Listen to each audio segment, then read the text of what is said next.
Niger Delta leaders and stakeholders orders, of course, the government, the federal government, to evacuate all the military personnel in Okuama, Delta communities, and Bayelsa communities uh, henceforth. Your take on this? It's a good thing because I wonder when this happen in Niger Delta, you bring all the whole military men as if a war is going on. Are we fighting war? If you check the police who are supposed to police the area, said they cannot access of the place to why? Why the policemen cannot be able to access in that area? That means something genocide is going on in that particular area. And thank God the elders in South, the Niger Delta, stood up and said, no, Tinubu, pull out the army for us to go inside and find out if any goat or fowl are still left in that area because 17 officers were killed. Apart that one, go to other country like Niger, that happened. 30 something army were killed there. I don't know if they are the government killed the whole community. I don't know. Army are signed to die, and that is their this. But I am not saying that what happened to them is good, but it's bad. We don't kill Niger Delta. It's not our blood to start killing our people who are watching over us. If they true are really watching over us and protecting the people there, because I don't see the reason that human being will just start slaughtering an army man moving in. He tested and cause something question should be asked over there. They should set a quarry and let them investigate that killing of these officers and then know how many did the officers kill in the community and burn down the house, burn down everything. But I'm happy that the stakeholder in Nigeria, they are getting up to say enough is enough, that army should be pulled out. But I support them. Who should take the responsibility of the damages incurred and the life lost? Of course, even when innocent persons are affected.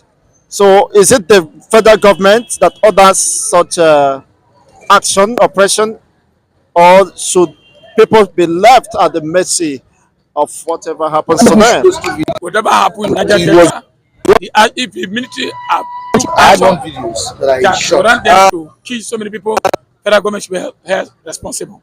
And again, we need to set inquiry, not army, both army, senate, and some human rights body, mostly Falano, to join them and look at what happened, both past and presently, and what is happening in that community. How many are died, and how many houses are being burned. They need to really look at it so that at least to get the truth so that it will not happen again. I think for me, if peradventure, if federal government has made a mistake, they should pay for it just like Obasanjo pay for OD. Obasanjo pay for OD. I think that's my own submission. Federal government should, because one, federal government refuse to protect people. If army is going for mission like that, they at least they have battalions. And it's the work of the police to go and make peace. And again, when army was going, was the government was aware? The governor of that state is he aware? If it's truly a peacekeeping, should army be involved between villages, two villages, It's not army's work. and the governor is not aware, and it's not an official move operation? The governor is covering up. He's not opening up. I wish he said Edo, Obasaki, and I believe we open up. Wiki, I keep Wiki for that. We open up. I don't know why. The Delta governor, is he afraid? Abi, they are still setting up a machinery to look at it. But for me, the villagers have disastered if they are still remaining. So the police need to go there and tell us what is going on there. Or they should bring an external party to go there and do their needful. What is the needful? To check if human being or goat is still remaining in that place. And thank God the stakeholder and other federal government should pull back army and let people go to that community. That is where oil are coming from. The federal government Those are the sources is coming to pay the military and the police. If nothing go by, so we are going to lose a lot of resources and those who are working there. Because What do you think about at any slightest provocations, especially when involve the southern Nigeria? I mean, the military and the government will take it so brutal, so hostile to attack the host communities. But when the same thing is replicated in the north, nobody will attack the host communities. They will even negotiate and engage in ransom paying, just like those children that were adopted. Nobody went and destroyed the entire Kaduna because they were adopted. And today, about 137 of them have been released. That wouldn't have been possible without paying ransom. in the north, where they kill, when they kidnap or something. Have you ever hear in data or Niger Delta or Southern they kidnap 30? Have you ever had anything like that? Or even 10? No. But in the north, 300, 250. They are usually for business. They are usually for business. That is their business. Upon the money they are collecting for Niger Delta. Look at the money allocation that Kano is collecting. They still added kidnapping. That's what I said. Let everybody go and police his own area. Let the young man become a policeman in my area. Let the another man become a policeman in the northern. Let them kidnap themselves. It doesn't concern me. You cannot use my money in Niger Delta to go and pay poor. It doesn't make sense. Nigeria should look at that constitution. Nigeria should, the southerners should talk. They should make noise. I get me. It's enough is enough. During Jonathan time, that's how they kidnap. I mean, at the end, they collected money billions. Today, and when it happened in Niger Delta, they pour army there, destroying everywhere. No, it's wrong. I think our people should wake up. Thank God, the stakeholder. They say something. They are telling federal government, put back the military. Put back the military. And I believe Tinubu should listen. Don't forget he come from Southern. Because the North are not happy with him. Because it's not we're not only North. Nigerians are not happy with him. Look at that, deceiving us that his birthday, he's not going to celebrate his birthday. Who told you that? Whether you celebrate or not celebrate, Nigerians are not happy with you. Whether you script it, whether you stop it, Nigerians are not happy with you. We are not eating well. Look at it. Let me give you an example. Sorry. They tell us that they want to share palliative. If they are selling rice, 60,000, then you buy the rice 30,000. Where is the rice? Nothing. Why are you deceiving people? Why do you allow people to go to the field and waste their time the whole days without seeing anything? It's a very simple thing. What of the data you collected? NIA, BBN, my brother, Nigeria is a laughing stock. That's why the world, the African country are laughing at us. Come on, election, we cannot organize. So why are we dying for Africa? Dying for nothing. So my brother, insecurity, persisted, insecurity, Kotep in the north, in southeast. And again, look, let me give you an example. It's a very shameful thing that Samuel Egba is bringing list. Niger Delta elders and stakeholders ask governments to pull out the military in the Niger Delta regions, especially the Okuama, the Delta communities, and Bayelsa communities, where unimaginable, of course, mayhem has been unleashed by the supposed aggrieved Nigerian militaries. Your take on this? All right, I want to say this. Good morning, Nigerians. Good morning, Nigerians all over the world. Good morning, Nigerians in Europe.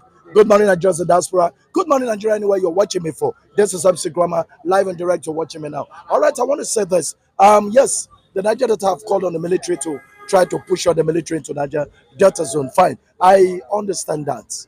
And I think I support their motion on that because it's just that federal government have been so, let me say, blind all this while. They would have pushed them long ago. That's the truth. Because the activities in Niger Delta, they are performing so many bad activities there. But because nobody's complaining, and even those ones that are complaining, when you complain, nobody listens to you. But this time around, since they are calling for them to push the military out, I think, but I tell you something, many souls will go down, even if you push military out. Niger Delta have stayed here. Niger Delta have one spirit in them. They always want to dare anybody. That's Niger Delta. Even your military, they will dare their military. So what I'm saying is, if federal government is pushing military out, they should be ready to deal with souls, both civilians and soldiers, because they are going to go down the drain.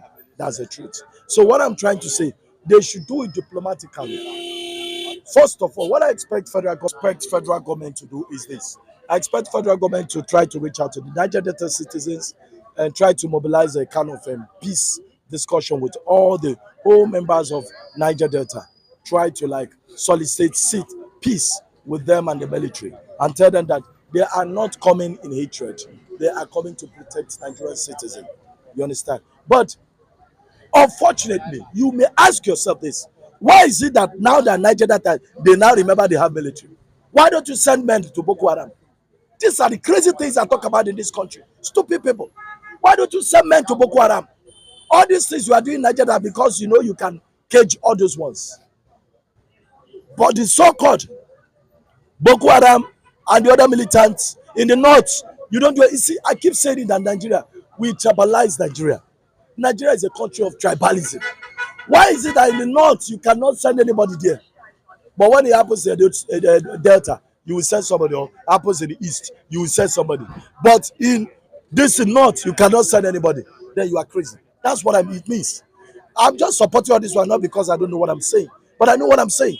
Why is it that when it comes to Niger Delta, Igbo, when it comes to East, you people will send soldiers, but when it comes to Boko Haram and the rest of northern region, no soldier will be sent? Why? It's a failure on government side.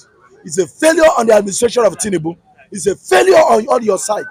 Because why is it that when it happens one side, all your military will mobilize, you send them, go and die? That's what it means. Go and die. Those Mumutu, they want to go and die. But when it happens in the north, they will be telling you that the gun that Boko Haram is using is more superior than their own. You can imagine that foolish talk from a government of Nigeria, telling you that the gun the Boko Haram is using is more superior to the one government is having. That is a foolish talk. That's why they can't combat them. Exactly. And they're kidnapping, of course, innocent children, yes, school children, and paying ransom. Imagine 200 and something children were kidnapped. I swear to God, for you to do that operation, you will take 3 hours. I swear to God, 3 hours. So 3 hours, no security, nothing. It is them, they are sponsoring this thing. It is them in the north, the so-called high-profile northerners are sponsoring all this rubbish. They are untouchable. But once it is with East or this Niger Delta, all of you pump out. Power will come. You flex muscle. Because nobody is talking about it in this country. Because nobody wants to address it. But I'm saying Grandma is a man who is not afraid of anybody. Everybody, all of us, everybody owns one bullet. You give me one bullet, I go. I give you one bullet, you go. So, what's the stress about all this noise that we're making? So please, spare all this rubbish of you guys playing politics all the time. Trying to be tribalistic. Now, when it happens to North, you people, you are not effective. You will not be effective. 200 and something. Federal government is a shame on you. Foolish government. How can you be alive? They kidnap 200 and something souls. What are you doing? About 137 of them, according to reports, has been released, and that wouldn't have been possible, by my own opinion, without ransom being paid. I told you people from the kidnap, from the onset, that federal government, they are in charge of this. Those big men in the north, they are the ones that kidnap these guys. Knowing federal government will pay ransom. That is just it. What are we talking about? And the federal, let me tell you something, the federal government knows these kidnappers, but they are untouchable. You can't touch them. Untouchable in what sense? They know upon your father where you can't touch them. It's just like this what's it called? Tinubu waking up one day to go and touch Theophilus Danjuma. Chauffeur Kuni. That's the question. Does he want to die? Tinubu waking up one day saying Theophilus Danjuma did this to him. Chauffeur Kuni, does he want to die? They are not born and well. Because these are people that owns Nigeria. These are people that owns this country. For you to just wake up and say, but he can wake up to say, Nnamdi Kanu, I detain you there. That's what I call such people. Foolish, lazy idiots. Because the people that have action, you don't have action to their level. But those people, that are armless, those ones are the people you have action against. That is always my problem with this country. Someone like Theophilus Danjuma tomorrow coming, he said one statement then. Who is the president? He said the money he has, he cannot finish it. I don't know the president that day. That is an insult to Nigeria. And they're just watching. What they jello belly statement here. Because it's coming from Theophilus Danjuma. They born your father well. There are people that will do things in this country and they will escape. People like Gowon. What offense do you think Gowon will commit? Who will criticize him? Who is Tinubu to Gowon? A small boy yesterday. Now, I'm not talking about the age difference, but we're talking about the military settings. There are some certain people, there are some certain level of people that there's a level you get to in military level. We know and nobody can touch you. Is it Babangida? What does Babangida want to commit that you talk? I keep saying it when I was going to Mali. I will say this to the hearing of Nigerians. We saw trucks, 30-something trucks, load of oil, fuel. They said it's Babangida truck. Babangida owns it. Taking our oil outside the country. They know that Babangida is evil, but nobody can face him. That is the truth. Nobody. Who are you, Shovel Kuni? Tinubu, small boy of yesterday. Do you want to die? That's what I'm saying. There are people that owns this country. There are people that owns this country. And that is exactly what I'm saying. If not the father, Obasanjo is your noise maker. Any small thing, come and cho. That man doesn't respect himself. Because he's not supposed to. He's among the people that owns this country. Those are the people that owns this country. Any small thing, you're making a statement. Oh, guys, shut up. When you were there, you did your own. Nothing happened. You came out to say they should scrap all these pensioners, ex-governors. You are stupid. During your own time, did you scrap it off? That's my problem. You see, so what I'm trying to say, Obasanjo on his own part is not really doing what we expect him to do. That's the truth. So we don't expect Baba to always. What I expect Baba to always do is to advise, sit at the corner, advise people. That's what we expect from people like Baba, but not to be pumping mouth into the level. Because when you were there as a president. You did not do anything. So my message to Tinubu this morning, please, I need you to work hard as a president. Because Nigerians, we are mobilizing ourselves. Don't think anything is not possible. If cares not, we could remove you out of office. We are mobilizing ourselves. That is what I call national. I call it national. National protest. Nigerians are going to embark on national protest. Expect it anytime. Maybe from next year. What I see spiritually. Nigerians are going to embark on national protest next year against Tinubu. So you should wake up from sleep. I mean, I don't expect, how could a matured man like Tinubu, you'll be there, dollars is rising every day. You don't even know what to do. You are confused. Now you're confused. You don't even know what to do. Then if you don't know what to go and borrow from people like Jonathan, tell him, how did you do it during your tenure? All these are the things. A leader, sometimes when you think you are fumbling, you go to those ones that perform better and ask them, how did they do it? The reason why Jonathan excelled was because he introduced professionals into his cabinet. That's the truth. No magic. Jonathan would have been like Tinubu, but he introduced professionals into his cabinet. He introduced people that knows what they are doing into his cabinet. That's why he was able to excel. So please, Nigerians, I just want to say this. This is MC Grammar. If I had used a foul language just forgive me for that. But the only thing is, I think I need this country to get better. We need this country to get better. Thank you so much, MC Grammar. I remain yours and only MC Grammar. Thank you very much. God bless.